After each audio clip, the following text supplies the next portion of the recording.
Sir मैं करनाल से हूँ, सीएम ऑफिस से। सर मामला तो देखिए यही है कि सरकार ने जब हमें लगाया था तब तो बोला था कि हमें किसी को भी निकाला नहीं जाएगा जो भी कोविड में लगे हुए, और आज सरकार ने हमें इन सड़कों पे चलने के लिए मजबूर कर दिया है कि सब पढ़े लिखे नौजवान लोग हैं यहाँ पे हमारे, सब लोग को सरकार ने रोजगार दिया है एक टाइम पे, और अब अचानक से बेरोजगार कर दिया है। आज आप कहाँ आए हो यहाँ पर? सर हम लोग सीएम सर का घेराव करने के लिए आए हैं। क्या नाम आपका? मेरा नाम मानसी है सर। वो ये कि जब सरकार को हमारी ज़रूरत थी, सरकार ने हमें अपॉइंट किया। यहाँ तक कि जब कहते हैं अपने घर में इतनी डेथ हो गई थी, लोग उसको भी जलाते नहीं थे, उसके लिए भी कोविड वॉरियर्स ही उसको करते थे, संस्कार करते थे, सब कुछ था। अब सरकार कहती है कोविड खत्म हो गया। और जब आपने लैब बंद कर दिया, आपके अंदर टेस्टिंग ही नहीं करोगे लैब कि आप कहाँ से रिजल्ट दोगे कि आपका कोविड खत्म हो गया है, और हमें निकाल दिया है। आज भी जब हर जगह जहाँ पे टेस्ट हो रहे हैं वहाँ पे कोविड के केसेस आ ही रहे हैं। अगर आप टेस्ट नहीं करोगे, लेकिन कोविड तो हम लोगों के बीच फैलता है, लैब के अंदर थोड़ा ना फैलता है कि लैब वाले उसको पॉजिटिव या नेगेटिव निकालते थे। अब लैब बंद हो गया, कोई पॉजिटिव नहीं आएगा। तो मेरा मानना यह है कि आप एक ऐसी महामारी है, कोई छोटी मोटी महामारी तो थी नहीं कि जिसको हो गया। सरकार के पास वैकेंसी भी है, सीट्स भी खाली है, सब कुछ है, बजट भी है। सिर्फ ये कहना कि हमारे पास बजट नहीं, हमने बजट की वजह से निकाल दिया, सब कुछ होते हुए फिर हम लोगों से कहाँ क्या हुआ है कि जिसे हमें जाके निकाल दिया। कितने कोविड कर्मचारी? टोटली बात किया जाए तो ये संख्या 3000 के आसपास आती है, जिसमें मेडिकल जो कॉलेजेस हैं उसका भी स्टाफ आता है, नर्सिंग स्टाफ भी था। उसके अलावा जो हमारे जितने भी डिस्ट्रिक्ट जो सिविल हॉस्पिटल्स थे उसमें जो मॉलिकुलर लैब बनाई गई थी उसके अंदर आरए भी हैं, एलटी भी है, ऑपरेटर भी हैं, यहाँ तक कि जो फार्मासिस्ट हैं, नर्सिंग का स्टाफ है, जो एम्बुलेंस ड्राइवर लगे गए थे, बहुत सारे और भी स्टाफ की जो इसमें रिक्रूटमेंट हुई थी। अब सबके सब स्टाफ है, कोई ये लाखों की सैलरी लेने वाला स्टाफ तो है नहीं, लेकिन उसके बाद भी कोई 20,000 की, कोई 15,000 की नौकरी कर रहा है। उसके लिए भी सरकार हमें कह रही है बाहर चले जाओ। कोविड के बाद इतना रिसेशन आया जिसके बाद नौकरियाँ कहीं नहीं है। जब हमने उस टाइम में सरकार का साथ दिया तो सरकार एटलीस्ट हमें तो रख लेती। अगर दूसरे लोगों को रोज़गार नहीं दे पा रही है तो सबको निकाल दिया। हमें सरकार से और कुछ नहीं चाहिए, सिर्फ जो रोज़गार उन्होंने हमें उस मुश्किल वक्त में दिया था हम हमें वो अपना वापस चाहिए, बस अपना। मीनाक्षी। ऐसा है जी, हम लोग पूरे हरियाणा के प्रदेश भर से हर राज्य से आए हुए कोरोना कर्मचारी हैं। ये 3000 के आसपास हमारी पूरे हरियाणा में संख्या थी, जो कि पिछले 2 सालों से हर प्रशासनिक अधिकारी, हर एमएलए, एमपी, डीसी, पुलिस की जो सेवा कर रहे थे, आम जनता की सेवा कर रहे थे। आज तक अपनी जान जोखिम में डाल के 2 सालों से हमने लाखों लोगों के कोरोना जांच की है। 2 साल तक सरकार ने हमसे दिन रात काम लिया है, कोई भी अपनी सेवा में पीछे नहीं हटा है।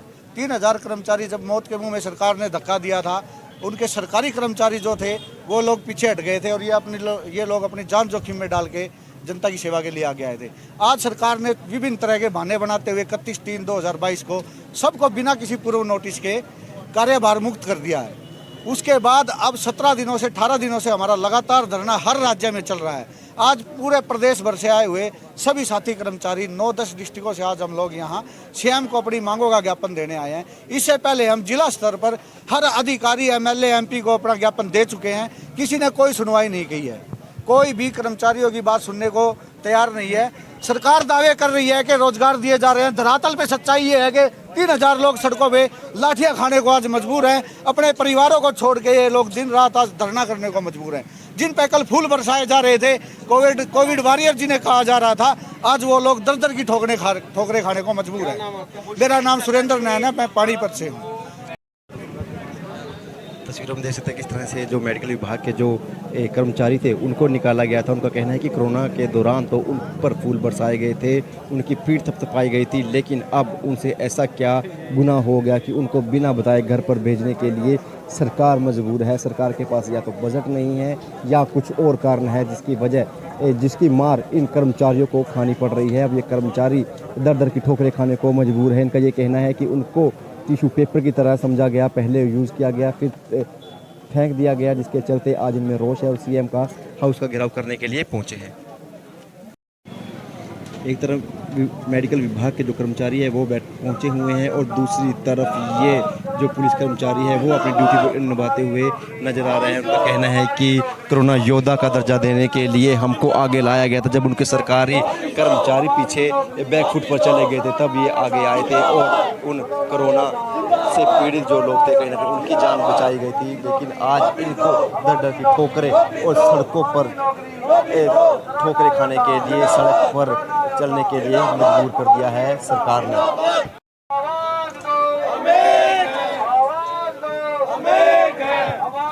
नौकरी वापिस दो, हमारी नौकरी वापिस दो।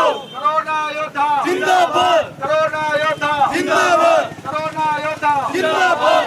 आवाज दो हमें, आवाज दो हमें, आवाज दो हमें। कोरोना योद्धा जिंदाबाद, कोरोना योद्धा जिंदाबाद, कोरोना योद्धा जिंदाबाद। आवाज दो हमें, आवाज दो हमें। हमारी एकता जिंदाबाद, हमारी एकता जिंदाबाद, हमारी एकता जिंदाबाद। कोरोना योद्धा जिंदाबाद, कोरोना योद्धा जिंदाबाद, कोरोना योद्धा जिंदाबाद। जोर जुल्म की टक्कर में संघर्ष हमारा नारा है, जोर जुल्म की टक्कर में संघर्ष हमारा नारा है, जोर जुल्म की टक्कर में संघर्ष हमारा नारा है। इंकलाब जिंदाबाद, इंकलाब जिंदाबाद,